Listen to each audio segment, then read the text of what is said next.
Good evening and welcome to Monday Night Football for another week.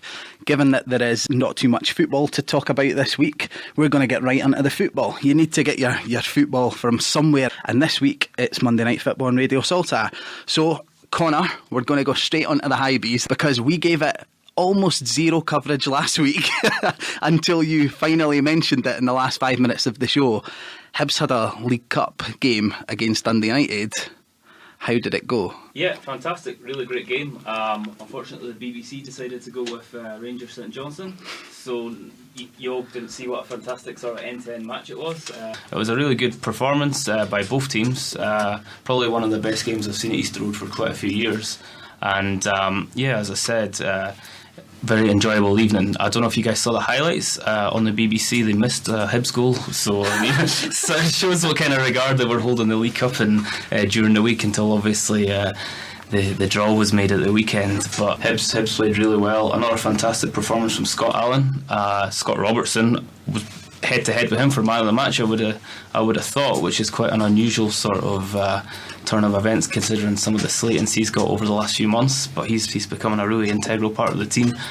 And all round it was just, Hibs obviously made a few glaring defensive errors, but I think facing a team like Dundee United, they're a much quicker team than we've faced for quite a while in the Championship, and I think that was a good test of our sort of... that felt like a dig to me, I have to say, given who they faced on the Sunday before this. Well, but Dundee United are top of the Premiership just now, so they're a good team, and they were a bit quicker and they caught us off guard quite a few times, but I think it was a good litmus test. I think we showed that we could hold our own against teams like this, and it was great to see the Hibs fans at the end applauding their team off. I think there's an element of applauding both teams off as well, because both teams played really well, but quite a lot of positivity at Easter Road despite the fact that we'd lost. Despite the defeat, it was a good exercise to measure where you are on the broader scale. I think so, yeah. In a slightly false position in the Championship this season. I think so. I think getting knocked out of the League Cup is a shame, but it's not the end of the world, so to speak. We do have other things to think about. Or United running up for it.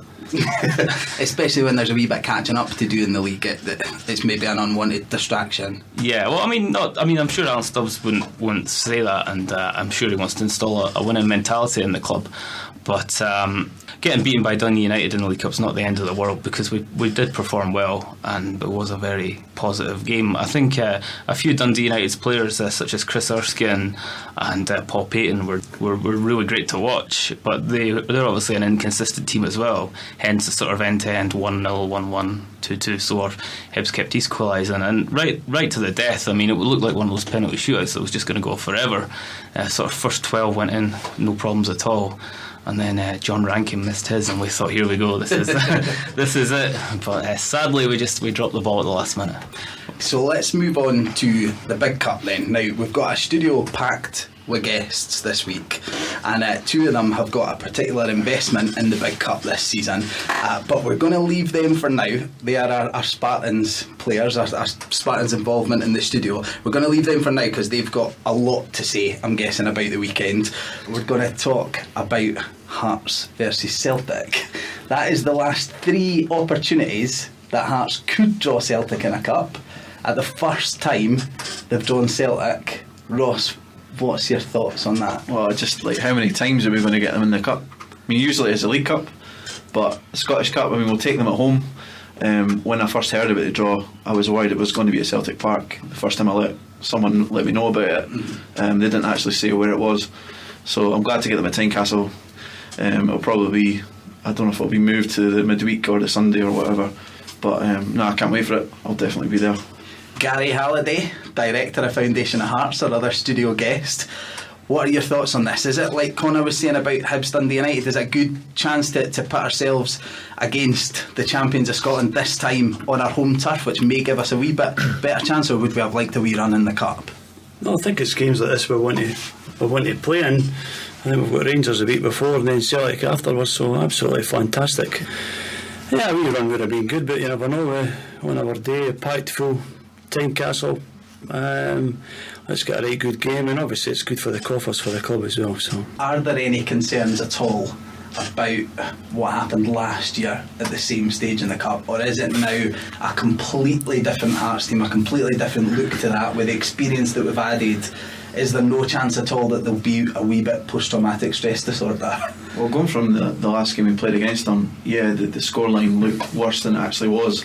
And there was actually a spell there when we were passing the ball about absolutely fine, and how many times can you say that at Celtic Park? So with the players we have, they've got a better mentality than they did last year. Our youngsters kind of know more about playing against these types of teams. So yes, Celtic are going through a bit of a shaky patch, but they do seem to have better players now, especially Guidetti. He looks very dangerous. So I think Wilson will be back for that. So yes, there is worries, absolutely. I'm confident of getting a result though, just simply because of the kind of spectacle of the Scottish Cup, and we seem to always get a good result going for us. Well, hopefully this time. To be fair, I think Guidetti especially probably will be less of a concern if we manage not to head the ball directly to him on the penalty spot. That would probably help us from a defensive perspective. Yeah, I'm sure they'll be working on that in training in the week leading up to the 29th. I think he must be happy about how many times he's scored so far, and how many of them have been pretty much gifted to him. So yeah, you'll have to, well, hopefully you'll have to work a bit harder against our defence, and I think our two midfielders are giving him a hard time as well. But it will give us a better opportunity, we think, to gauge where we are in the grander scheme of things. Absolutely. While we're on the subject of where we are in the grand scheme of things, Gary, obviously you've got a unique position this season, and that you're watching Hearts perform like us all in the first division, which is a bit of an odd scenario, and we can't quite judge against past experience, but obviously you're watching from a perspective of being heavily involved in the club as well. What is your appraisal of the season so far? Well, it's beyond everybody's wildest dreams. I mean, we're top of the league. We've sold 12,500 season tickets. Everything's going well, and Budge's doing everything right, and the pledges are maintaining at 8,000.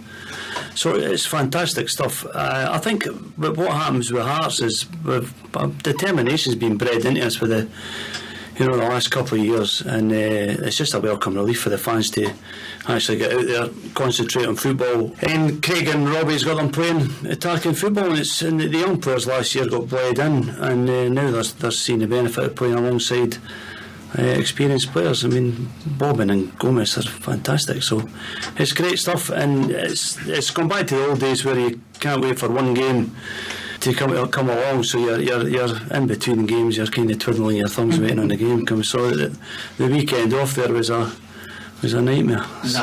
Yeah, it was an odd scenario. It was perfect for the Spartans guys, because it did give people who were champing at the bit for a wee bit of football an excuse to go along and support them in their match against Clyde. But so in your position, taking Foundation of Hearts out of it purely as a jambo, Gary, what is your particular aim for the season now that we've started so well? Is it purely, will it be a disappointment if we don't win the league now from here? It's a long season.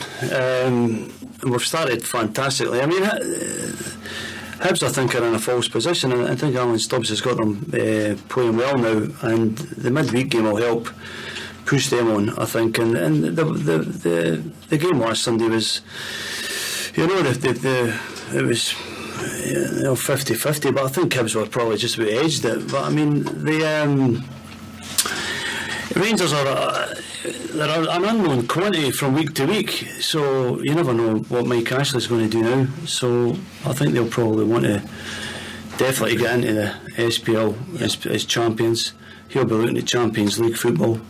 So I think if we can maintain a lead until January, and hopefully there's not making multi-million pound signings, we might just make it there at the end of the season. The goal is to get up, to get into the SPL. So whatever way we do that, champions would be better. Absolutely. And I know we've said before that we've budgeted for the 2 seasons in the Championship. We're wanting to get up, but of course, if it doesn't happen, hopefully it's not against Hibs, but if the playoffs does happen, I mean, we'll hopefully can get up the next season, but I don't see that happening. I think we'll definitely get up the first season. On that note of positivity, then we're going to go to our first break. We will come back after this and discuss Spartans in great detail, all aspects, particularly focusing on the triumph this weekend over Barry Ferguson's Clyde. Stay with us on Radio Saltaire.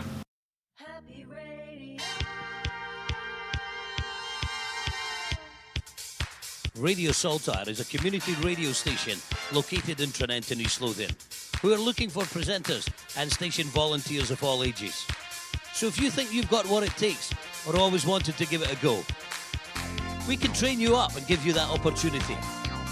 So please get in touch by emailing info@radiosaltaire.org or contact us using the website www.radiosaltaire.org, community radio station for Scotland.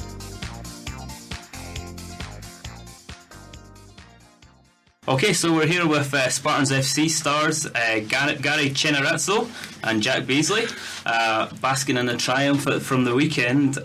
Guys, how did you feel about your 2-0 victory over Clyde? Hi guys, it was absolutely fantastic result for Spartans. Thought we played really well in the day and we thoroughly deserved the win. Clyde, they're a senior team and we knew it was going to be a tough game, but the way the guys played on the day and just as a squad as a whole was fantastic, and we delivered the performance that was required to beat Clyde, and we were happy.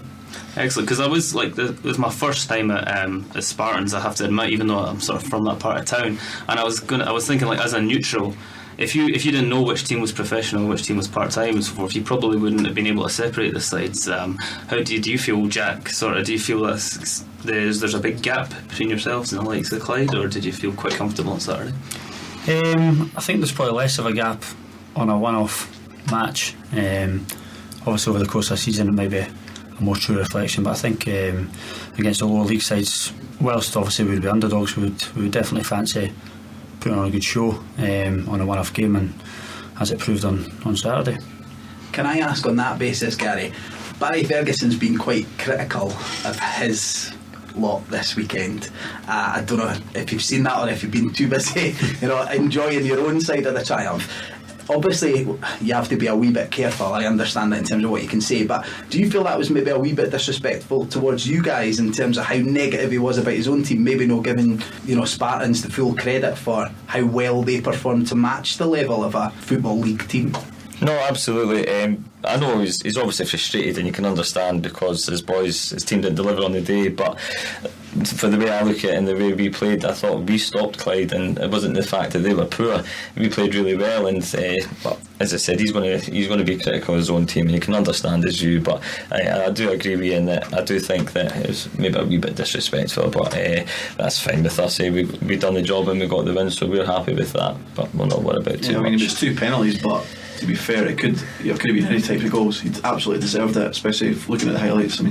I wouldn't have questioned it either, just seeing it from the outside. Before we move on from Barry Ferguson then, how common an occurrence is it to see a manager get sent behind the fence at Ainsley Park? Does that happen a lot, or...? Special type of manager.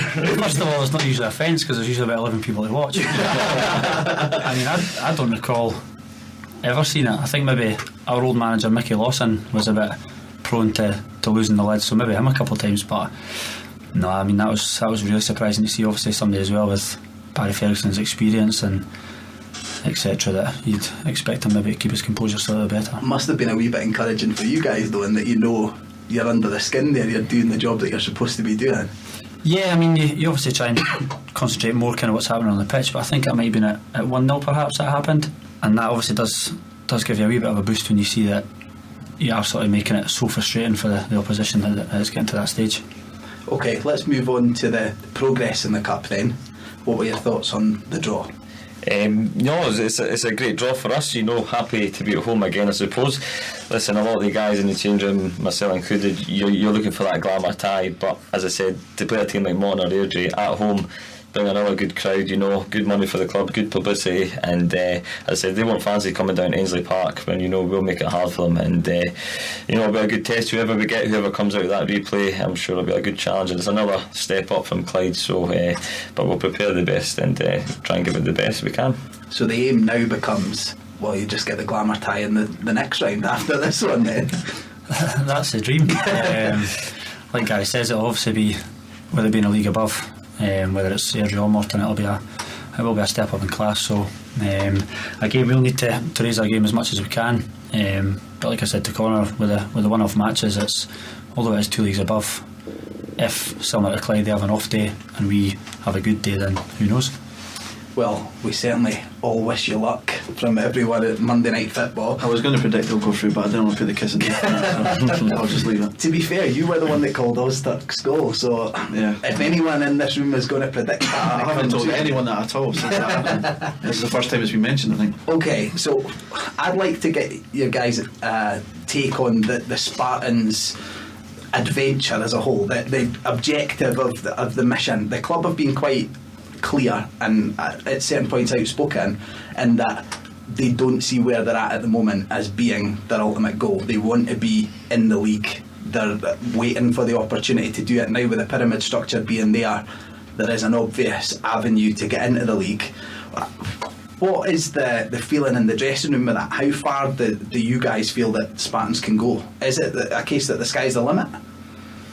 No, this is my third season with Spartans, and one of the main reasons I joined is, they're absolutely going places, and they've got a fantastic setup, great facilities, and just the ethos of the club, the community. It's such a community club that they just strive together. They work so hard. So much work goes on behind the scenes that you don't realise as players, and people won't see from the outside. And I absolutely believe the boys in the change room, the way the manager's building the team and the club itself, the structure's there. It's just the case of now going out and delivering and trying getting Spartans into the upper league and getting promoted. So we know that'll be a difficult task, but it's there for us, and it's a good time to be at Spartans, especially when you've got Premiership teams, Championship teams coming to use the facilities as well. It just goes to show the setup is there from the ground up, and I've been there quite a lot. And the youth setup from the very, very young kids. I mean, you get them in from, I don't know what the lowest 3 will come.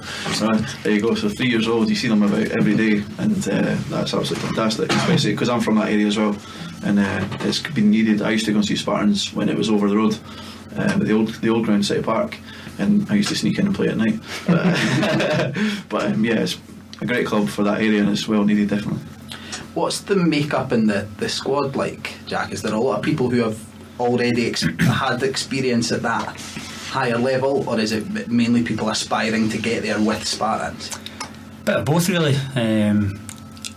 For the younger guys like Garry and a few others, obviously Garry played senior for a while, so for him personally, I'm sure that's sort of one of his ambitions, is obviously to get back into the league. Set up for guys like myself who have just always played East of Scotland League or Lowland League. That would obviously be something that would be magnificent to do with Spartans. And then you've got the other end of the spectrum, the guys who are maybe coming towards the end of their career and they've maybe always been at Spartans, and that would kind of be the icing on the cake for their time at Spartans before they maybe retire. So it's a good blend, and I think that all sort of complements each other well. So in terms of success on the pitch, what timescales are we looking at? What timescales are discussed within the club? Is it a case of this season? It's possible, as I said, everything's there. We've not been told specifically, it has to be this season, but we're preparing, and as a squad with the training we do and the way the gaffer's trying to build that mindset is more than capable of doing it this season. And as us players, we want it this season. Of course, you're going to want to try and do the best you can, but listen, if it's not this season, it's going to happen soon, and the club's made for it, and it's just a matter of time, really. So, but it'd be great for us to do it this season, first time being defending champions as well. But we'll not be a tough few games ahead if we did get to the playoffs. In terms of the playoffs then, obviously there was a wee insight into that in one of the other Scottish Cup ties this weekend, where Edinburgh City and Brora Rangers had quite a close fought affair. Brora Rangers eventually coming out 3-2. What are your guys' opinions on the differences between the two leagues? Are they really similar in terms of strengths, or are there any advantages whether you're Highland or Lowland League? Personally, my knowledge of the Highland League isn't great. Come from the borders, come from the sticks, but I know some of my friends from university are all from the Highland League, and they do talk about it very highly. But I think the difference to the Highland League to the Lowland League is that obviously a lot of their clubs are sort of the heartbeat of a town, whereas obviously we are sort of second fiddle to Hearts and Hibs, so there's maybe a bit more support and a wee bit more money thrown at it. But as Edinburgh City showed at the weekend, I think again in a one-off game, if it came to a playoff, then I don't know if there would necessarily be much to choose between the top of the Highland and the top of the Lowland. Okay, so let's move on then to the infrastructure. As we've touched on it a couple of times, Ross has witnessed it in close proximity. Jack, you've got a role that goes beyond the, on the pitch on a Saturday kind of thing. Do you want to give us a wee bit of background on that, and then we'll maybe touch on the Hibby involvement in Spartans at the moment? Yeah, so in terms of my role, I'm Football Development Officer for the charity part of Spartans, which, as I was explaining to Conor off air, sometimes the two kind of get muddied in the water a wee bit. So there's basically two separate entities. There's the football club, which is responsible for the development of players, etc., and then there's what's called the Community Football Academy, which is basically responsible for trying to improve the lives of those who live in the local community, whether it's through football programmes, which is a part I lead, or we've got a section where the guys do youth work. We've got volunteering opportunities, we do stuff in schools, we do oral health projects, etc., etc. So I'm just responsible for the football part, but the nature of the football part is essentially that's commercial programmes where the money is geared towards then being reinvested into the community in some shape or form. I think that's actually a really interesting side. I've asked that question a few times. I've got it down here. But it's a really interesting side to hear of, because I have to say, personally speaking, I had no idea that a club at Spartans level would have that kind of involvement or engagement with the community, really. I mean, you see, if you watch Match of the Day Hangover Special on a Sunday morning, then you'll see the Premier League clubs, touting their involvement with the community and stuff, but you don't necessarily think that it goes down to that it spreads so far throughout the club. So to hear that Spartans are so heavily involved is really interesting. More on the footballing side of the development then, away from the community side. How does what you do feed into that? The people cross over, from the community work? If there's talent shown, are they then fed into the system to potentially come through the levels and play for Spartans? As much as possible we do. So as Ross was saying, we do start them at 3, but in terms of playing for the football club, we only start at 8. Okay. So we take them in at 3 with the aim of trying to develop their sort of motor skills and their basic football skills, so when it does come to under 8s, then they're as best equipped to join the U section as possible. So there is that sort of crossover, and again, if spaces arise in the U section teams, then people who have shown loyalty to the charity, they would get first refusal on a place, and we would recommend based on ability, whether they're local, which is obviously a big factor for us, behaviour, etc. It would only be if there's somebody who's exceptional out with, would they then get priority over somebody who's from the local community. So in terms of the link up with Hibs, when you get to that perspective, I think Ross touched on it earlier off air that Leanne Dempster has commented on it a little bit, and there's been a wee bit of discussion about it, but I think we're all fairly in the dark on it. Do you know more than us? Hopefully. Because I'm actually one of the coaches that take the under-9s team, so there's an under-9s, under-10s, under-11s at the moment with the sort of joint Spartans Hibs Academy, and I mean essentially the aim for that was just to try and to find a working relationship that benefited both parties. So obviously Hibs training centre is based quite close to here, so in terms of locality for obviously getting players, it's maybe a bit sort of cut off in the sense of being one side of town, so now obviously Spartans at the other side of town, they can kind of get players from wherever. Catchment areas. Yeah, so it's increasing the catchment area, and we've had sort of a good track record in recent years of developing young players.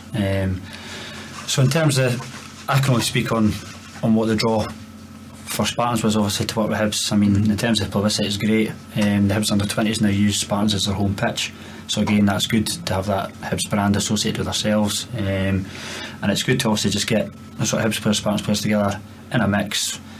Hopefully they can learn stuff from each other, I can learn stuff from the Hibs coaches, vice versa. So it's really just at the end of the day all about trying to give more opportunities to the kids and hopefully get some guys through in the Hibs first team, and at the moment if they don't make it, they could end up in the Spartans team. Do you think it'll benefit Hibs in the extent that there will be some people who potentially, the glamour of football is kind of slowly dying in Scottish football at least, because it still seems as unattainable a dream as it ever was, and it's just not quite as rewarding a dream as it was before. You're not going to get 10 grand a week playing for Hearts or Hibs. Do you think that there's an appeal there in terms of Spartans, but that people will look at it and think, well, if I sign for Spartans, yeah, there's the chance that I could end up at Hibs, but also Spartans is a level that I believe, you know, I could play at, or seems more attainable to me than the pipe dream? Because a lot of people are told when they're kids, it'll not happen to you. Yeah, I mean, there probably is a bit of that. I think both clubs from looking out over the past, I mean, you think back to sort of Scott Brown, Kevin Thompson era, really good record over the past sort of 10-12 years of developing young kids. Our Spartan squads at the moment are sort of one of the squads actually playing an initiative league with Hibs, Celtic, etc., and they compete really well. So I think there certainly is that part to it. But I mean, the guys at the moment, they're sort of under 11s, so I don't know if it's really on the radar. It's probably more the parents that are thinking, oh, can my kid do a footballer? In terms of in the eyes. Well, maybe aye. So in terms of what we do, like I say, it's just really to try and get the talented kids together, hopefully the talented coaching pool, and just to make them as best we possibly be. If they end up at Hibs or Spartans, great. If they end up somewhere else, then at least they've maybe got more chance of progressing than they did before they joined. Great. Well, it's definitely good to get, you know, a better understanding of exactly what the working relationship is. Gary, on the subject of Jack's community work, do you get the sense all this stuff makes him undroppable? I must have a bad day at work. Well, he does work for the gaffer, so Jack does a great amount of work, and me as well. Like, I've seen it all hands in, and I've done a wee bit of coaching when I was out at work as well and helped out, and it's just fantastic what they do. You said you go there every night, it's full of kids, you know, they put in so much effort, they've got loads of coaches doing various amount of coaching, and it's just, as I said, the facilities are there to use, and it's just fantastic to see. And as I said, it's only a matter of time before they keep producing top talent, and as I said, to work with Hibs as well, I think it's a great partnership, can only benefit them. Great.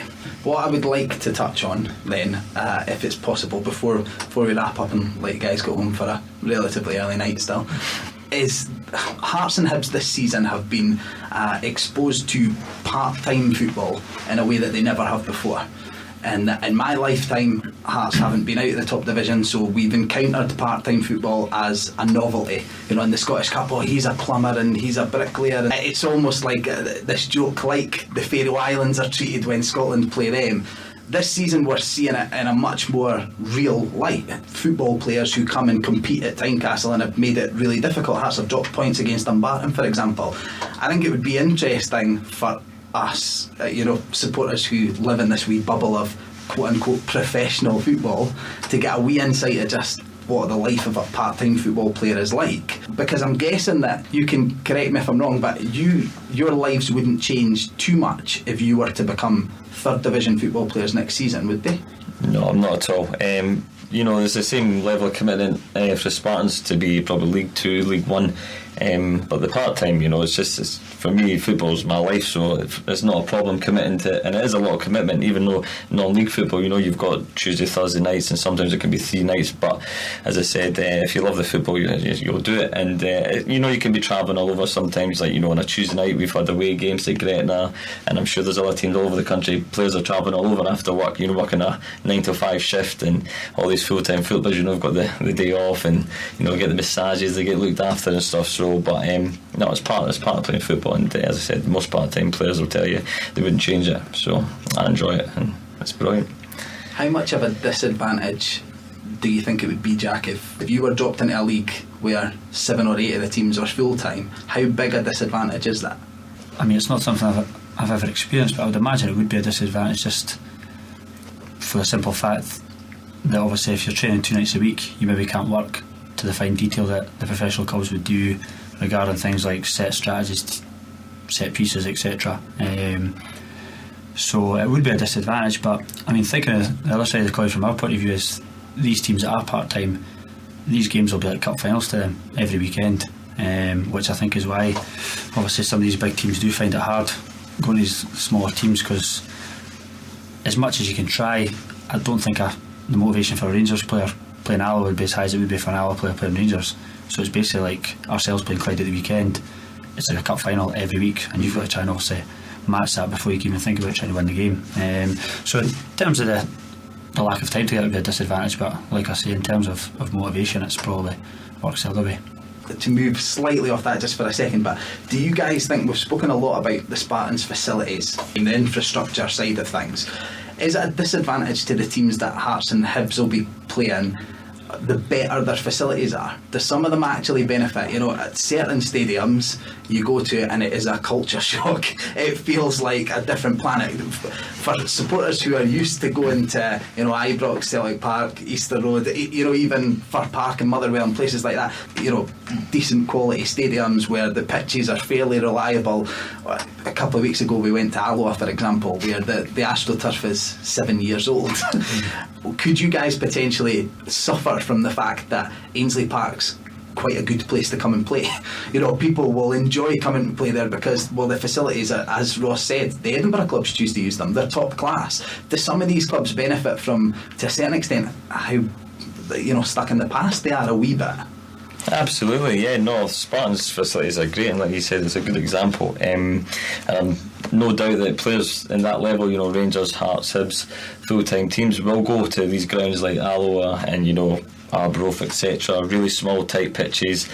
The type of the ground it is, it will be a culture shock, and someone will find it hard to adapt, especially some foreign players. You know, they won't be used to that style of pitch. You know, not the carpet that they play on at home, and it would be very difficult. And I'm sure that's why, you know, the part-time teams can take advantage of that, and as well as being motivated, you know, they can use their pitch to their advantage. But you know, as I said, if you're playing in the SPL, you're playing in cracking pitches every weekend. Definitely they'll find it hard. But as you said, when they come to Spartans and the type of facilities there, could be an advantage for them as well. But it's great to have for both teams, you know. So while we wrap up then, let's go to a fantasy world, because I don't want you guys to seem presumptuous or anything. We are assuming in this fantasy world that you navigate the next round. You manage to, Ainsley Park is a fortress, and you manage to get past whoever you face from the replay. Who individually, there doesn't have to be a party line here, where do you go in the next round and who do you play? For me, boyhood Rangers fan, it would have to be Ibrox, Rangers away. Rather than bring them to Ainsley Park? Whilst it would be nice, and it would obviously be a big sort of achievement to have a club like that at Ainsley Park, I think just obviously the idea of playing in Ibrox, even if it's half full, that's still 25,000 times more than what we often get at Spartans, being one. So I think that would obviously be magnificent just to do that, and thinking for the sort of long-term finances of the club, because in the Scottish Cup you get split the gate receipts. We could obviously potentially generate a lot more income from playing at a ground like that as well. Could be a massive advantage, yeah. Garry? Yeah, no, for me would have to be Celtic, being a boyhood Celtic fan. No, it'd be incredible to play a stadium like that. So as I said, if we could get through this round, which would be fantastic, it'd be a dream to play at Celtic Park. And I've echoed a few players have said the same. So you're looking at Celtic or Rangers would be unbelievable, or to be honest, Hibs or Hearts. But your gaffer wants Hibs at Easter Road. Exactly, he's a Hibs man, and no, I echo what he says as well, because you know that'd be like an Edinburgh derby. You know, it'd be fantastic. And as I said, if it was at Easter Road or Tynecastle, it'd be amazing. And then I'm sure the whole Edinburgh would come together to support that. Well, after the last time Hearts played Spartans, I think we want to avoid them from now on. I don't know if any of you guys were involved at that time. That was speaking from purely a Hearts fan's perspective, that was a miserable night. I've never seen a more muted trophy presentation in my entire life. Dylan McGowan collects the trophy and about 500 Hearts fans walk out instantly. What are you, just while we're on a random point, what are your memories for that game? Because that was a good 2/3 of the Hearts first team that you faced that day.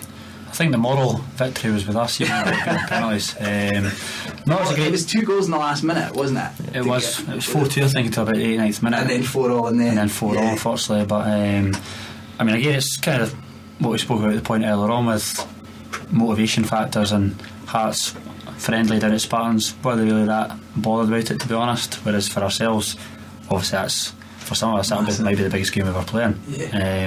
So again, that would have some factor, but I don't know if that would be a general barometer of if we were to play in the Scottish Cup, if the same would happen again. Do you remember who you were directly up against that night? I was... is it McHattie? Kevin McHattie? I think so. Left back? Left back, yeah. Aye, okay. I think that's right. Yeah. He's certainly improved a lot since when you faced him, I would say. What about yourself? Were you up against that? I was up against Andrew Driver, and it was surreal, you know, because he's played at a good level and he's been a great player in his time. So, you know, I thought I'd done quite a good job of the night. I can certainly give you a pat on the back for that one, because I remember Andy Driver getting a massive amount of stick that night for how quiet he was, so you definitely did your job that night, mate. Right, well, thanks very much for your time, guys. Thank you, guys. Truly wish you all the best for the season, and especially in the next round of the Cup. We would love to see it at either Tynecastle or Easter Road. Alright, Brooks.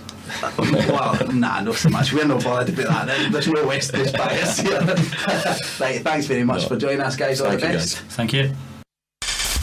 Radio Saltire, your number one community station. And we're back on Monday Night Football on Radio Saltire. Connor is currently out of the room, so he will rudely interrupt us in a second. He's saying his goodbyes to the boys from Spartans. You can probably hear him mumbling in the background. It's very antisocial of him. Right, we've got loads to get on with, so I figured we'd come back. Garry, we're very much going to focus on yourself now. We're going to try and get as much personality in it as we can, because as you'll no doubt understand and have swatted up on yourself on Kickback, there have been a lot of questions for you. Some of them ever so slightly dry, but we will do our best to inject personality and enthusiasm into them, and we will keep them going. So, on the subject of enthusiasm, Tom Haverford, who is the best name on Kickback in my book, has asked, how many times have you rewatched that Ozturk goal? Well, actually, I was at the game, so when I got home, I taped the match. So I watched that a few times, obviously, and when I was at the game and they put the minutes up for extra time, I thought, well, it's looking like we're going to get beat against Hibs, and we've got the Foundation of Hearts logo on the front of the strip. So I was worried about that. Then with one strikey Ozturk's book, we got the point, and then the next day we've got the iconic photographs of Aleem standing there with his arms outstretched, and the Foundation of Hearts logo was in full view. So it was fantastic stuff. While we're on that subject, Garry, I think a couple of people mentioned it on Kickback. How did do you know how the decision to go with the Foundation of Hearts logo on the away strip came about? It was a decision that Anne implemented pretty much as soon as she come in. It was basically a thank you to the effort that 8,000 fans have put in, and it was put on the front of the strip. I know a lot of fans don't like it, and the club are selling the strip now without the logo, but yeah.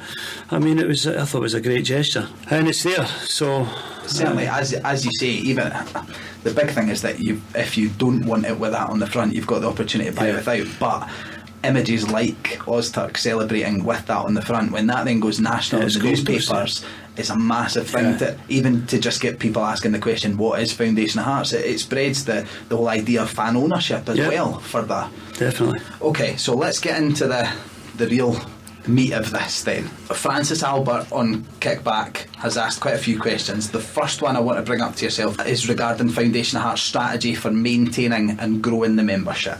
Yeah. What is the plan in that regard? Well, for the last couple of years we've been working on a fan reward / acknowledgement scheme. We know that it's going to be a long haul, the 5 years interim period, so we need to keep the momentum going, and there's other things that you've got to take into consideration, like people's financial circumstances, bad results. So we're trying to take the pressure off of that, off the club, and keep people involved, and we think we've come up with quite a few good acknowledgements, and we're hoping to launch it before Christmas. It's taken a wee bit of time for us to get it past the various VAT implications, the corporation tax, the lawyers, make sure it fits in well with the club. But once it's released, I think people will say, well, that's fine, and it'll make them want to hopefully increase their pledges, certainly maintain their pledge, and we want to bring in more pledges. So it's frustrating not to be able to speak about it, but we are hoping that we're just about there. We had a meeting tonight, so we're just about there, so hopefully we'll launch before Christmas. How difficult are you finding the legal aspects of it, or the technical side of things rather than purely legal, but especially on the basis that at this moment in time Foundation of Hearts don't actually own the club yet. Yeah. Do you think that this is actually good preparation and that it can only get easier as the foundation take over the day-to-day running of the club? Or Yeah, I mean, to go from a club that was in administration to fan ownership one step would probably have been quite a task. Aye. So for us to have somebody like Anne Budge step and save the club and then be in control of the football club for 5 years while we're bringing in new directors into the foundation, we're putting in place the full democratic process throughout those years. I think it's like an apprenticeship. We'll learn how to run a football club, and by the time the Foundation of Hearts take over, we'll have a new board, new people, new ideas, with an understanding on how to push the club forward. And Anne Budge has put together a team at Tynecastle which is driving things forward. We're delighted, and I mean, Anne Budge and a couple of other directors on the Hearts board have been with the foundation for years, so it's an easy transition, and yeah, we're all enjoying it. It's great fun. We've all got the common goal, so that's what we're pushing forward for. So I mean, it's a win-win. I mean, we're getting stability now and stability in the future when the fans take over the club. As I say, I think it might have been too big a step right away. Well, no, we would have done it, but I mean, it would have been certainly not as streamlined and as polished as this has been. So, and to think how long Foundation of Hearts has actually been going. Yeah. I mean, some fans would be very surprised to see how much they've been working behind the scenes with yourself. I mean, it's gone back a long time. So to think where we are now compared to where we were, it's just night and day. And obviously Foundation of Hearts have led that way the whole time, and Anne Budge has been absolutely fantastic. Yeah, I mean, it was about 4 or 5 years now. I mean, 5 years and probably early next year, since myself, Brian Cormack, Jamie Bryant and Alan Mackey formed the Foundation of Hearts, and of course Donald Ford. We started from scratch. It was a big ask. We've kept plugging away. We've brought people to the table. They've listened to us. They've hung around. One of which was Anne Budge. The fans groups come on board. Dee Murray's come on board. There's people in the background. Alistair Bruce, Lawrence Brodie, loads of people that come on board. Gary Mackay was pivotal in bringing the foundation at the beginning as well. So, yeah, it's been a long road, but it's been a labour of love, and to be where we are now is it's great. And the 8,000 pledges are just taking it on. From the outside in, it did seem to look like the snowball effect, and it just became absolutely huge. And to think it's still growing, and we've kept our pledgers as well. Looking at some of the figures in terms of the actual percentages of what's been taken every month compared to whoever's actually pledged, I mean, it's like something like 90%. Every month. It's absolutely brilliant, and hopefully that continues and keeps growing. Red M on Kickback has asked, how do you see the working relationship between Foundation of Hearts and the Hearts board developing over the next few years? Well, as I say, we'll have a fortnightly meeting anyway just now. We're all working together. We're all making sure that whatever we do is not interfering with anything the club's going to push, and vice versa. And a core of the Hearts board was involved with the Foundation of Hearts, so the transition in the working relationship going forwards pretty solid, and it'll be a case of, I mean, don't get me wrong, I think Anne and a few people on the Hearts board, they're learning how to run the football club and learning things now, and they'll pass on their experience to us, and we'll pass it on to the new directors coming in. So I think a working relationship between Hearts and the Foundation of Hearts is going to be pivotal, and I think it will work, no problem at all. That's very encouraging to hear, certainly from someone who's as heavily involved with it as yourself at this moment in time. Okay, on one specific topic that's come up lately then, a decision that's been made by the Hearts board regarding the living wage announcement. Just to give us a working example of the relationship between the two, is that something that the Foundation were consulted on, or was that purely a decision made by Anne Budge? What's the setup for things like that at this moment in time? Well, Ian Murray's on the Hearts board, so Ian Murray's he's the representative of the Foundation of Hearts on the Hearts board, and there is decisions that the club make where they'll do it. They don't consult us on everything.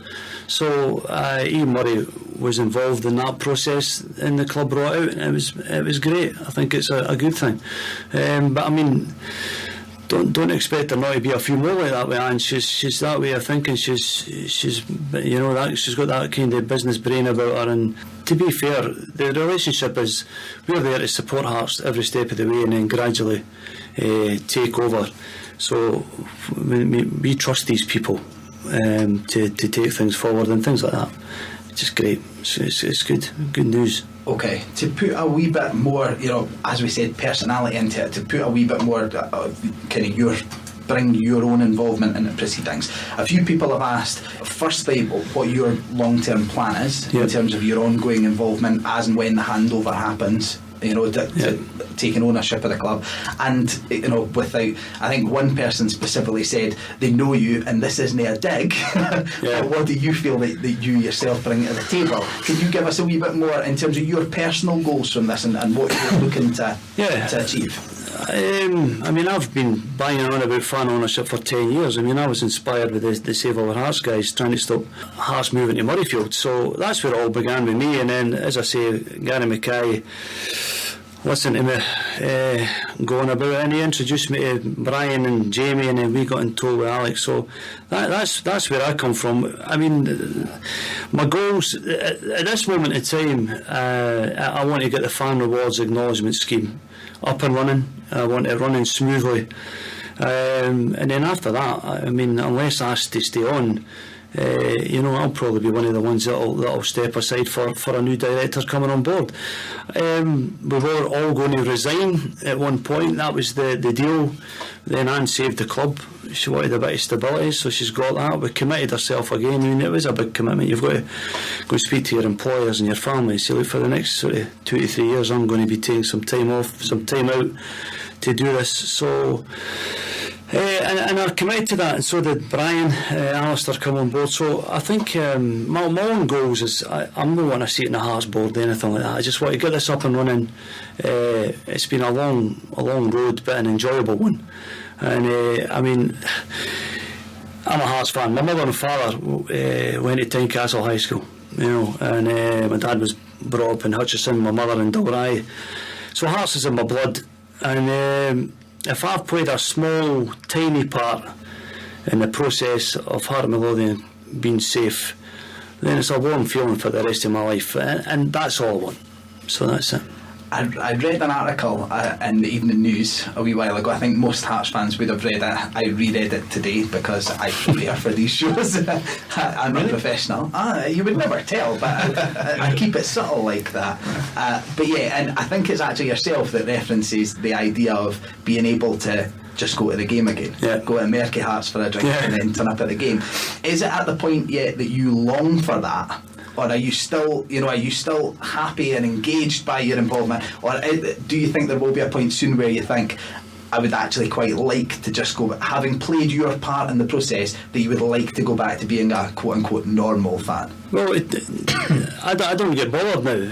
I mean, when it was all happening and we were going through the deals with the administrators, there was a lot more focus on it. Now I'm allowed to focus on things at my own time. I go to the Merky Hearts, I have a couple of pints. There's no problem. I love talking to the fans. I love getting their views, their opinions. We've done the road shows for a while. We went over a lot of places in Scotland where we spoke to fans. I like all that. I like the feedback. I think somebody says I was being patronising for saying I'm an ordinary fan. It's not really that. I understand. I go home and away to the games with my wife, and I speak to fans, and I try to always put across any point of view or any thought process from what would everybody else and it's much the same as what I think. So no, I'm not looking for a way out there now. I'm enjoying it, always will, and when the time comes, fine, great, and I'll still be there if anybody's needing support as the new directors. I'll not just cut myself off. It's just one of these things, And from a Hearts fan point of view, looking from the outside, I mean, some of those things is looking really good just now. How much do you want to rock the boat there? The people are there for a reason, and it's been absolutely brilliant so far. And from fans wanting to maybe get involved with the board at some point in time, that will happen whether if it's now in 3 years' time or whenever.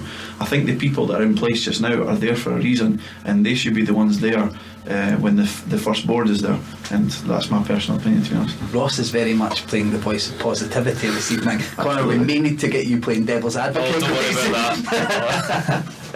Okay, so Garry, in terms of your experience on a match day nowadays, being able to just be part of the heart support, do you see that in itself as a big indicator of how successful this is going so far? The fact that there's no grief, there's no, you're not being bombarded with questions, there's no loads of people seeking further information. Does that show that it's working so far? Yeah, definitely. I mean, it is. And that's part and parcel of why we're trying to get an acknowledgement scheme out, because there will be tough times ahead, and we want to take the pressure away from the club, away from the players. So yeah, they know everything's fantastic. I mean, and to a certain extent, the Foundation of Hearts communication could certainly improve. Social networking and our website and what have you. So, but it's the club's time just now. We're kind of letting them they've got the limelight. We're working away in the background, but we're working on things that'll help steady the ship if ever we are any bad results, or we might stay down. So no, the match day experience is pretty straightforward for me, and it's and you just grab the time when you can to do some work on the foundation and then feed it into the rest of the board. Great, it all feeds into Ross's positivity. Connor, you will need to start being negative in a couple of minutes. No worries. Because the Hibs, to be fair, we might have lost them all completely by now, so it might be redundant at this point. But there are a few specific points that have been brought up, Garry, that you may simply have no information at this stage. They might not be under consideration, but I'm just going to throw them at you and let's see if we can come up with anything. The main stand, its future. Discuss. Has there been any discussion, or is that putting the cart before the horse? There's to be honest, the money spent on the main stand is increasing every year. So we all know that that's the next big project. There is piles of drawings of various different ideas of what to do with the main stand.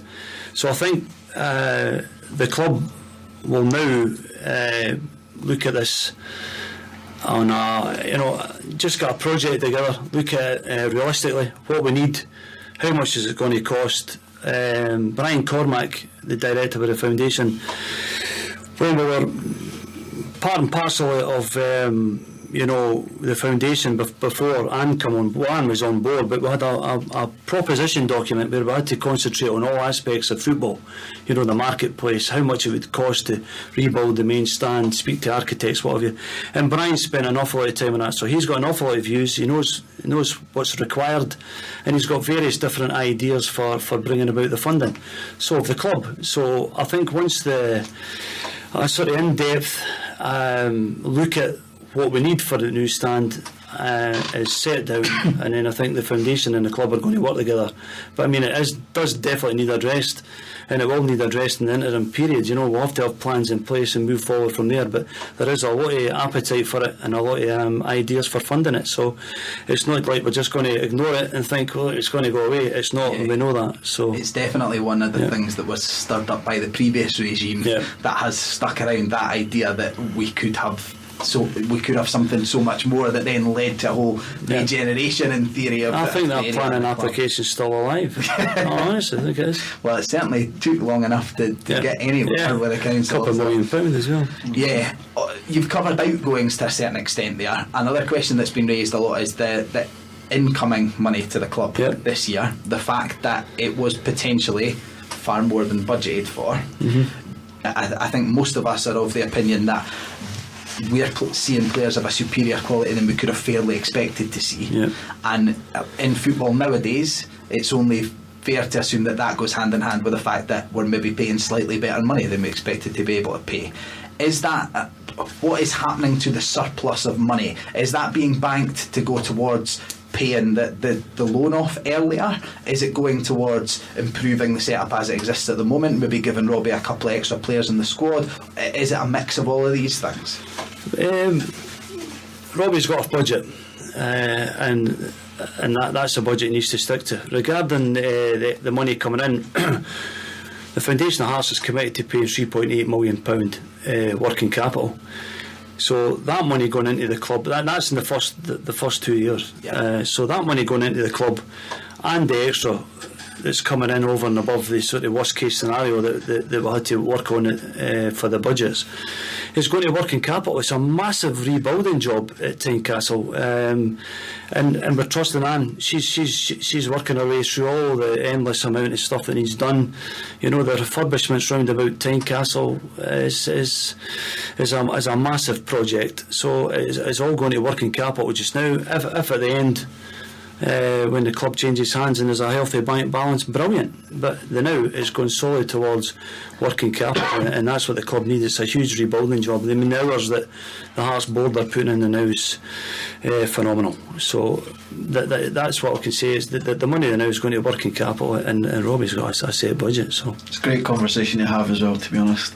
Look at all this money we're getting in, where are we going to use it?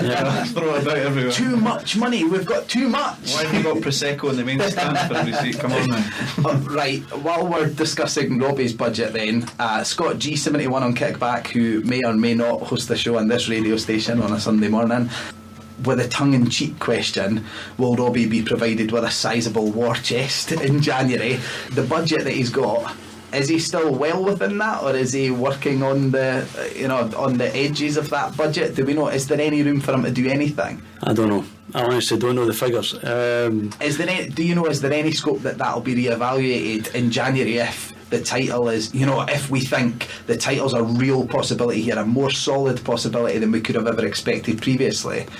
Would there maybe then be, maybe get him the one player he felt he needed? Or? Well, we'll never ever go down that road again. We were overspending on players just to chase something. However, I think a measured decision would be made if players come available that Robbie feels, look, and this is going to win us a league. Exceptional quality. Yeah, well, I'm sure she'll have a look, but as I say, I'm pretty sure she'll be tight on the budget. I can imagine, yeah. Aye, well, which is fair, but as we say, there are things that you couldn't have accounted for, and that the 12,500 season ticket holders, that's certainly not anyone's worst case scenario budgeting. So you never know. That wasn't ruled out there. So if someone comes available in January, the Rudy rumours will start now. There's a spare wage. Can I just say, I'll pay Rudy Scatchell's wages, Gary. If you get him in, I will personally pay them. Gary, do you happen to know how much Rudy was on last time? Because Ross may be overcommitting to an extent here. I'll lose my house, it's fine. Okay, on the subject of where Foundation Hearts go, Gary, Francis Albert again on Twitter has asked in terms of the candidates that we're looking for, further elected individuals, further directors, and that they've been asked to provide 500 words. As you well know, we've been given a wee bit about the directors so far. There was an email that went out that described it, and that's where people felt you were maybe a wee bit patronised in terms of being the ordinary fan. Francis Albert seems to suggest that he believes, and I can certainly see his point, that we maybe require a wee bit more information about who currently makes up the board, so that we can then put our weight behind who we think supplements that best. If you see what I mean, we can't know who complements who's already on the board until we know in detail who the board are. Do you agree that there's maybe a requirement for that? Do you think the email did that sufficiently, or is that something that's already in the pipeline to give a wee bit more personality to each member of the foundation? Well, I certainly know where he's coming from. If you look at the board list now, I think everybody knows who Ian Murray is. There's enough information there. Everybody knows, and Ian's been about and spoke to the fans. Myself and Brian are founder members.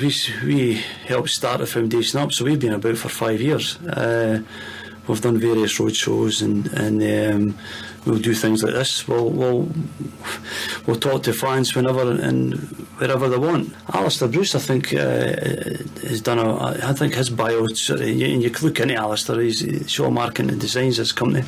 Donald Cummins was the lawyer that was instrumental in brokering the deal between Bidco and the Foundation of Hearts. A lovely guy, fantastic Hearts fan, and I think he did put and Marcia Campbell's come on board as a consultant. If the members feel the need for us to write 500 words about ourselves, then fine. But I mean, it's as I say, I've been about for years, and so's Brian. So I don't think the fans could doubt our commitment to the cause of the Foundation of Hearts just now. But I mean, we're here in this interim period to help feed in the new directors, and the new ones that are coming. There's been certain sort of tasks put in front of them to make sure they're coming on board and everybody knows what they're all about. Maybe I see his point. Maybe we should, but I mean, it'll be up to the members if they want that. We've got an AGM coming up on the 11th of December. Well, that's one thing that I was going to say, is that 500 words about a relatively large group of individuals does seem a wee bit of a dry way to deliver that information. There maybe is a more dynamic way to deliver that to people, and maybe the AGM, come along, ask the questions, see who we are, speak to us afterwards, before it, whatever you want. That certainly sounds like a perfect opportunity. Okay, we're going to open this up. We've got a few further specific questions, but I'm going to take you out of the hot seat for just a couple of minutes. Don't worry, we will wrap up soon. We've gone long, but this is a particularly interesting subject to riff on. With Connor here in the room, the lone Hibby, feeling outnumbered right back to week one again. Yeah. We would like to open it up to the idea of fan ownership in general. We're all interested in that in the room. Ross has a particular interest, and he's got a whole other show idea that we will explore at some time in the future, fan culture and that side of things. With your unique experience of fan ownership, Gary, up to this point, how do you feel it could work for Hibs? How do you feel it, in theory, would work? Do you think they would need to reach a crisis point like we did before it becomes the real go-to option? If I was, is it Forever Hibernia and Hands on Hibs, are the same group or different groups? Yeah, it's not a life or death situation for the football club. So whether or not they get the same amount of numbers as the Foundation of Hearts got, but I mean, what they could do to start is to do what we done, is to gauge how many fans would be willing to maybe sign up to a membership scheme, a monthly payment. Once the money start coming into the bank, they then approach the club. They can use the funds within the club, but in return for fan representation on the board. Once you find out how many pledges you're going to get, how much money you can raise every month, you can then start formulating how much you can pay for the club. However, you've got to make sure that the club's able to survive on a working budget. I mean, that's what took the foundation a couple of years. We had to make sure that, even though it was a fantastic idea, and we had to make sure it worked in theory. I mean, and I think Hibs have got, I think they could do it. I think they've got an opportunity. I'm not sure if Tom Farmer is ready to leave, but I mean, gradual fan representation on the board, backed by fans' money, it's definitely got a good chance of making it. What I find with Hibs just now is that the problems are far more intangible than they were with Hearts last year. There was no immediate threat, there was no sort of galvanising force, so to speak, to get everybody sort of behind one particular message, which is why now you do have sort of several different groups and several different schools of thought about how we should proceed, which is making it a little confusing, because a lot of Hibs fans are disagreeing about what the next step is. I mean, my personal opinion is that I think Leanne Dempster has done a decent job so far, and we should give her a try, but I know that a lot of Hibs fans sort of disagree with that, and this is where the problem is. There's no immediate threat lurking in Eastern Europe somewhere where there's problems going to immediately affect us, and that's leading to quite a lot of divisive behaviour, quite a lot of unusual rumours and different sort of fan groups cropping up now. And I'm not saying any of them are wrong, but there's some calling for some quite extreme measures as well as a lot of moderates. I do think that we are getting some fan representation on the board just now. I have to say it's not something I know a great deal about, because behind the scenes stuff, I find it a little depressing sometimes. But, you know, and I'm fully aware. I mean, you know, all my knowledge of Foundation at Hearts and etc., everything that happened last year comes solely from Hibs message boards. So my my opinion on things maybe comes across as a little my opinion on things probably comes across as a little disingenuous. But you know, until I started taking part in the show, I really found that whole sort of behind the scenes stuff a little tiring. Obviously, it's something that I think Hibs fans will have to take more of an interest in the future, because it's probably not something that's going to go away. The club's listening. I mean, Hibs are listening to the fans. Hopefully they're listening right now, because we would like a wee link in with them if that's possible. I mean, Liam Dempster, I think he'll do a great job. Everybody speaks highly of her. Alan Stubbs, I think he'll do a good job. So, and you're getting fan representation on the board. So, I mean, Alan's got them playing a good style of football. So, I mean, they're listening to the fans. So, and I'm not sure if Forever Hibernian and Hands on Hibs are still talking to the board or sitting down there. I'm not sure. I think it's a different kind of approach that these groups have. From the outside looking in, it does seem like the groups are doing it in the wrong way. I mean, there's a lot of scare tactics going about. I don't know if you've seen the flyers at the games and stuff. I mean, it just needs to be a united voice trying to get the best for the club. But it seems to be, as you say, a lot of different broken groups, but all going for different things, and the leaders of each group maybe are not seeing eye to eye, so to speak. So, but hopefully they do. I can imagine they'll try and kill for the blueprint to the Foundation at Hearts. I'm surprised they've not spoke to us. They come on and ask us. That's exactly what I was going to say. There's a lot of pitfalls that we can put on wise to right at the beginning. How much more difficult do you think it would have been for yourselves, Garry, if there had been a competing group of individuals within the Hearts support who had a similar but slightly different idea? Do you think that would have made it, obviously instantly divides the support and divides the loyalties? Would that have been a massive challenge? How grateful are you that you didn't face that, you know, the factions? Well, it's a battle that you're tough to win. I mean, it's a battle that you didn't really need. You've all got to be pulling in the one direction. So yeah, we would have split the fans. It would have gave, I mean, what you'd find, it probably would have gave some fans the opportunity not to pledge, and that's what we didn't need. We needed everybody pulling together, and that's what happened. All the fans groups come on board. Ian Murray come on board. It was a united front, so it was give fans no excuse to not to pledge. But no, if there was two different factions, it's an argument, it's a battle, it's an excuse not to pledge, it's an excuse not to get involved. So yeah, there needs to be a united front. But you see no reason as to why, in general, a very similar kind of plan couldn't be implemented at Easter Road? No, I seen nothing that would stop them. I mean, honestly, it depended. It was a life or death situation for Hearts, and that's why we've got the amount of pledgers we've got. So it just depends how many pledgers or how many Hibs fans would be willing to put some money in, or I'm not sure if it's about money or if it's just about, you know, getting a movement but behind a certain group of individuals to start getting involved at the higher club level. In terms of the money, to give anyone involved in fan ownership just a wee bit of your insight into that process.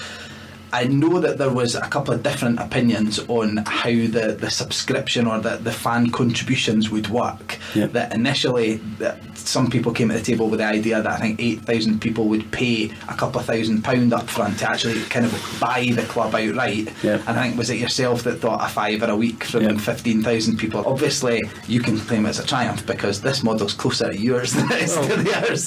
But why was it that you went with a model that you've gone with? Well, the two options you're talking about there was basically, I used to go on about a £5 a week. That was 10 years ago. You know, £5 a week from fans over a period of time would pay the debt that we needed to pay, so we didn't need to move to Murrayfield. Jamie Bryant and Brian Cormack had the idea of 8,000 fans paying £3,000 over a period of time. Well, we're very close. Gary Mackay knew Brian and Jamie, and he'd also heard me bend his lug about the £5 a week. He brought us together, so the ideas were very similar. How we got to the stage for the amount of money that we've asked the fans to pay was I mean, we had deliberated over that for a long time. How much? I mean, I was always a £5. I was a £5 a month, you know, and then well, it needs to be a £10, and me and Alec Mackey used to have some fantastic debates. Eventually Alec came up with a solution. It's whatever you can afford. And the fan rewards we'll acknowledge whatever you can afford, and that's what it's taken so long to work out. I think it's a noble idea, and I certainly highly appreciate that ultimately you're rewarded because you contribute what you can. Yep. Is there any concern that there will be some people who, once they see that the rewards that they receive based on a £50 contribution are the same as they would be based on a £10 contribution, that they think no, we're thought about reason that for the extra £40? No. When it comes out, you'll see how we've worked it out. The £10 a month is by far and away the most popular pledge. So the rewards and the acknowledgements that we're putting in place make sure that over the period of time, the £10 a month pledger receives some quality acknowledgement. Okay. There is other bits and pieces that's involved for people who pledge more. However, we don't want to go down the road of elitism. Yeah. So it's been a very, very difficult one to work out. I can imagine. We think we've got there, and hopefully when it's launched we'll get the feedback from the members, and if we need to tweak it here and there, fine.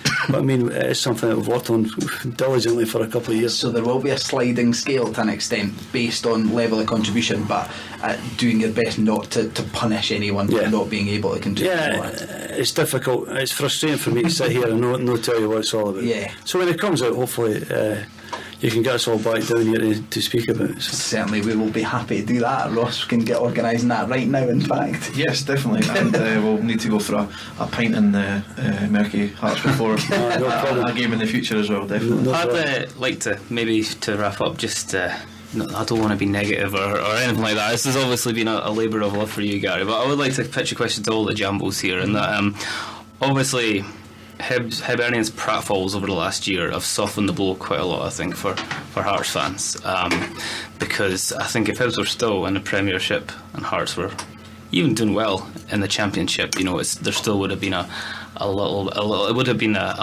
roar, I think. I know that Hearts fans felt the same way when Rangers supposedly were liquidated and then appeared a few months later, nabbing all their players and hoovering up all the talent, who'd stealing your players and so forth, as if they'd never been away. And I think a lot of I'm not going to use Hibs as a specific reference, but other non-Hearts and non-Rangers clubs find it a little distasteful to hear you guys talking about your war chest and everything else. I mean, I know you guys were being a bit tongue-in-cheek there, but can you see why maybe some fans might think this is a little, where's a sense of not justice isn't the word, I don't want to get into that sort of full moral outrage, because I know that's easy to do, but a sense of sort of consequence for actions. I mean, I know the one that was quite symbolic for a lot of Hibs fans was the debt to the Poppy funds not being paid, and Ross has sort of corrected me on this in the pub in the past, but I think that a lot of fans saw this as quite symbolic of the hypocrisy that was going on in Tynecastle. I mean, can you guys empathise with fans of other clubs that feel that way, or do you think that everything that's happened in the last year,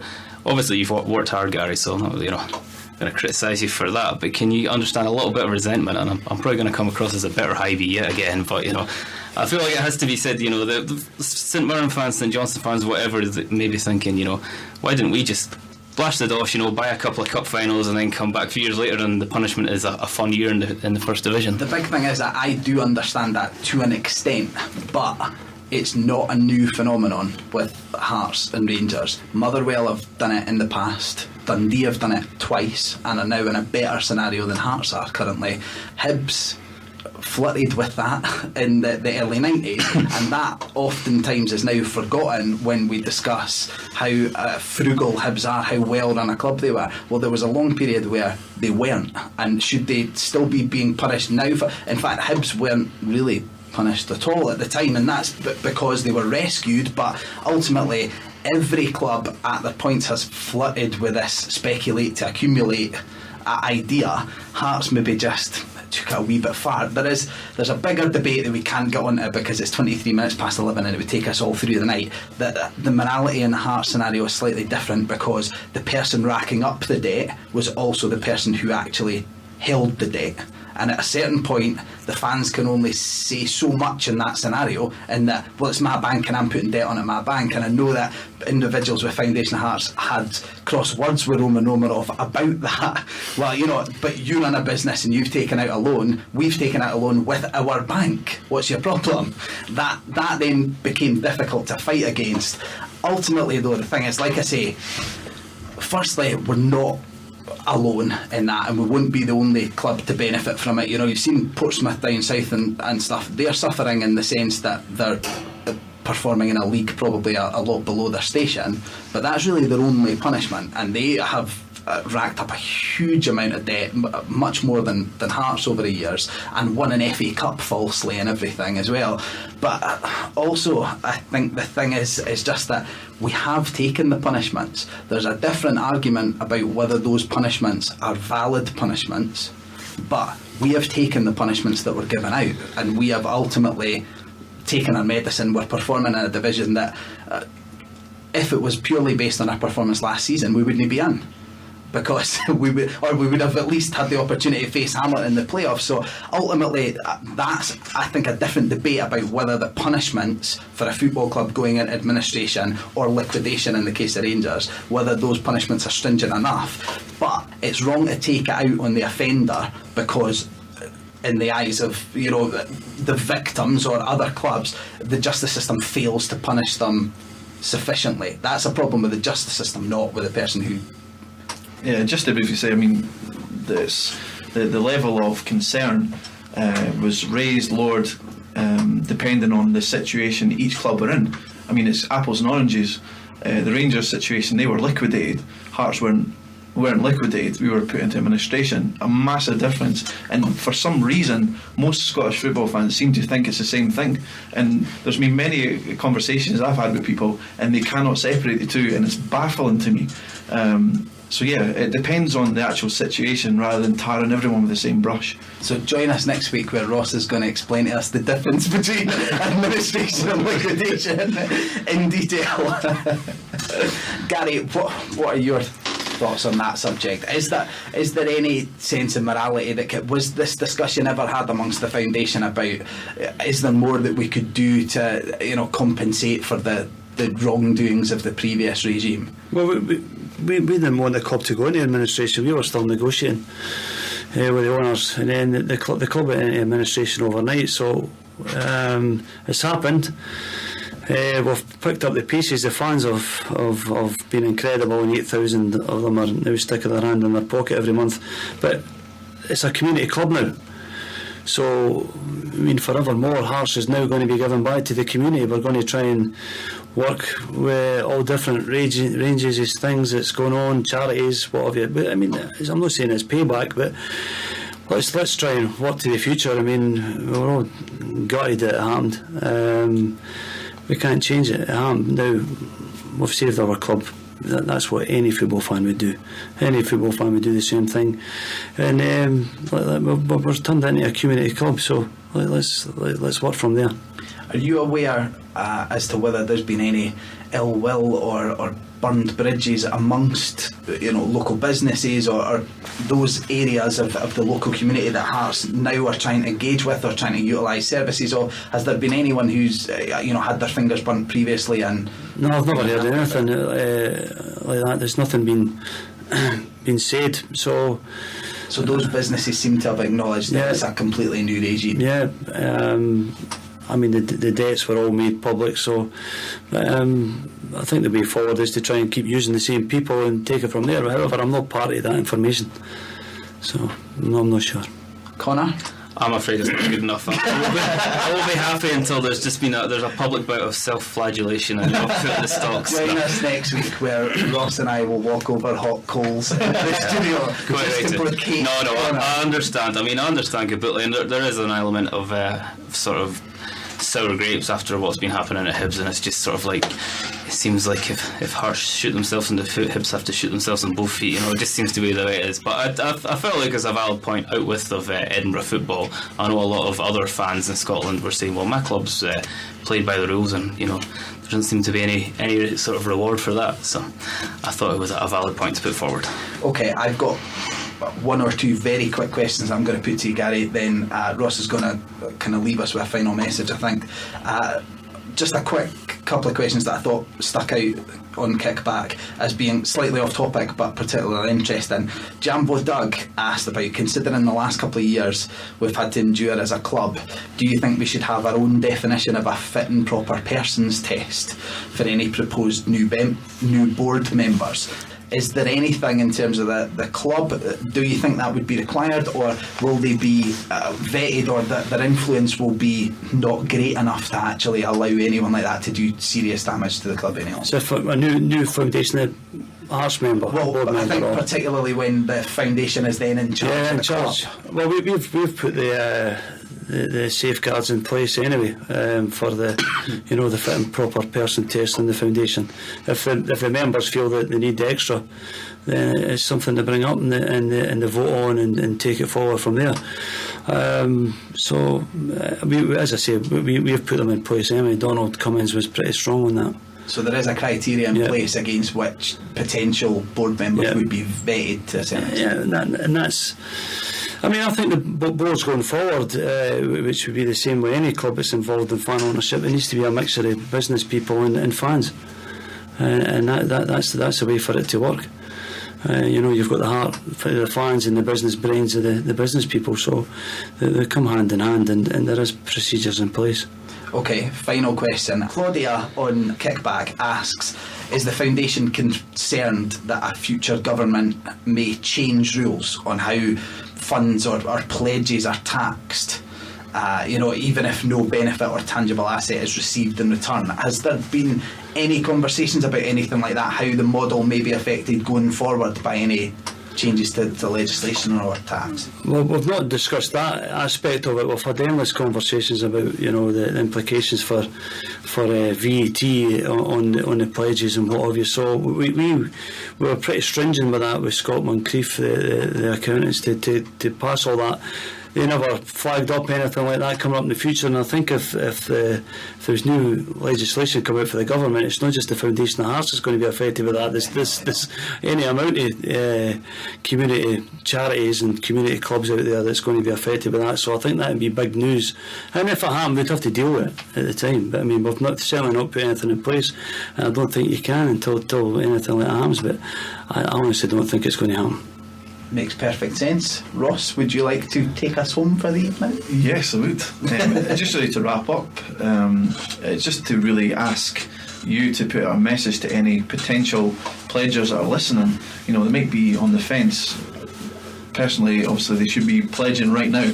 But if there's anyone still on the fence, or either listening live or listening to the rebroadcast, what's your message to them to get their hands in their pockets and help the club?